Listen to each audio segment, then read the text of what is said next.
Bonjour à vous. Alors aujourd'hui, je vous propose d'utiliser le théorème de Pythagore pour bien apprendre à s'en servir.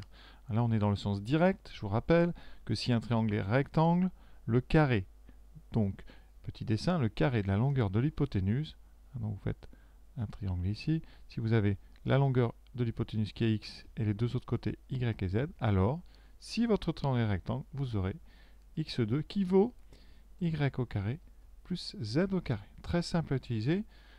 Donc ici, c'est vraiment de l'application directe. Donc, qu'est-ce qu'on vous dit? Bonjour à tous. Alors, aujourd'hui, je vous propose un petit exercice pour apprendre à utiliser le théorème de Pythagore.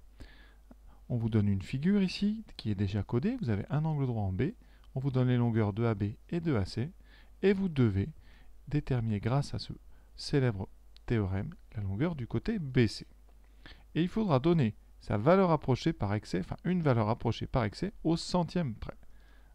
Donc je vous rappellerai ce qu'est une valeur approchée par excès au centième près. On est parti, donc première chose, on va appliquer directement le théorème de Pythagore. Ici, inutile de faire une figure, elle est déjà donnée, donc on va immédiatement rédiger. Alors quand on rédige le théorème de Pythagore, on rappelle toujours le triangle dans lequel on travaille. Donc on va dire, on rappelle ici ABC et rectangle en B. Et pourquoi, si vous voulez rappeler entre parenthèses, le codage sur la figure. Ensuite, qu'est-ce que nous dit le théorème de Pythagore? D'après le théorème de Pythagore, qu'est-ce qu'on a? On sait que le carré de la longueur de l'hypoténuse est égal à la somme des carrés des deux autres longueurs. Donc ici, il faut repérer l'hypoténuse. L'hypoténuse, c'est le plus grand côté, c'est celui qui fait face à l'angle droit. Donc ici, c'est le côté AC. Nous, on cherche BC. Donc on va écrire quoi? Eh bien, donc BC carré plus AB carré est égal donc à notre hypoténuse au carré égale AC carré. Alors je l'écris dans ce sens-là parce que mon inconnu c'est BC. Donc je mets tout de suite l'inconnu du bon côté, l'inconnu est à gauche. On pourrait très bien dire AC carré égale BC carré plus AB carré, mais mon inconnu serait à droite. Donc tout de suite, mettez-vous dans des bonnes conditions, l'inconnu à gauche. Donc à vous de choisir si vous allez écrire ceci ou si vous allez écrire AC carré égale BC carré plus AB carré. Ouais. Donc je répète, j'ai choisi moi la version de gauche parce que mon inconnu c'est BC. Maintenant, on remplace dans cette égalité les longueurs qu'on connaît. Qu'est-ce qu'on connaît? Sur le dessin, on connaît AB carré. Donc on cherche BC carré. Donc BC carré plus 5,2 au carré est égal à AC carré, c'est-à-dire 6,8 au carré. Maintenant, il faut se débarrasser de ce 5,2 ici au carré. Donc on va soustraire des deux côtés 5,2 au carré. Il va me rester donc à gauche BC carré est égal à 6,8 au carré moins 5,2 au carré. On a enlevé des deux côtés 5,2 au carré. Et maintenant, c'est le travail de la machine.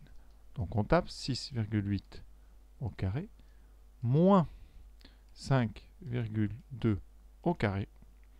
J'obtiens 19,2. Ça, c'est le carré de ma longueur. Maintenant, je vais avoir besoin d'enlever ce carré avec l'outil racine carrée, donc que je trouve au second étage de la touche carré. Seconde, racine carrée. 19,2. Je vais obtenir ici un nombre avec beaucoup de chiffres après virgule.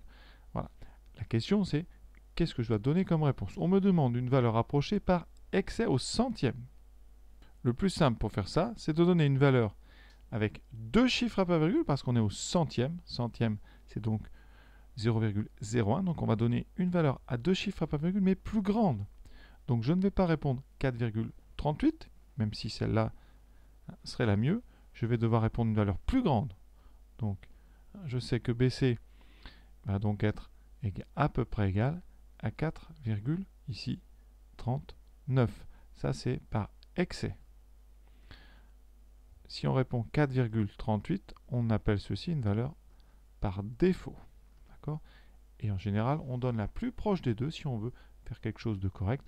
Et on devrait répondre plutôt 4,38 dans cet exercice. Mais comme on vous demande la valeur approchée par défaut, la réponse que je donnerai, c'est BC à peu près égal à 4,39 ici centimètres.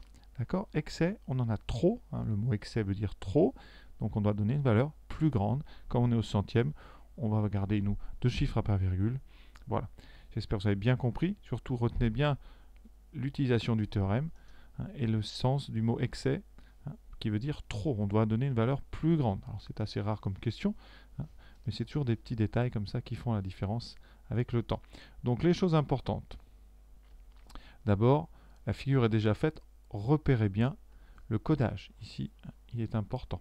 Ensuite, quand on utilise le théorème de Pythagore, bien écrire, hein, bien repérer l'hypoténuse pour ne pas se tromper. Et là, vous avez deux versions, j'ai dit. Hein, mettez toujours l'inconnu, le côté que vous cherchez à gauche, donc à vous d'adapter, de façon, vous voyez, à avoir tout de suite BC carré à gauche ici. Et après, on fait bien attention. Quand on se débarrasse du 5,2 au carré, on l'enlève des deux côtés, donc ici, on va le retrouver en fait de l'autre côté, mais avec un moins. Et là, c'est le travail de la machine. Voilà, j'espère que ça vous a plu, que vous avez bien compris en tout cas. J'en ferai d'autres, hein, et je vous souhaite une bonne fin de journée.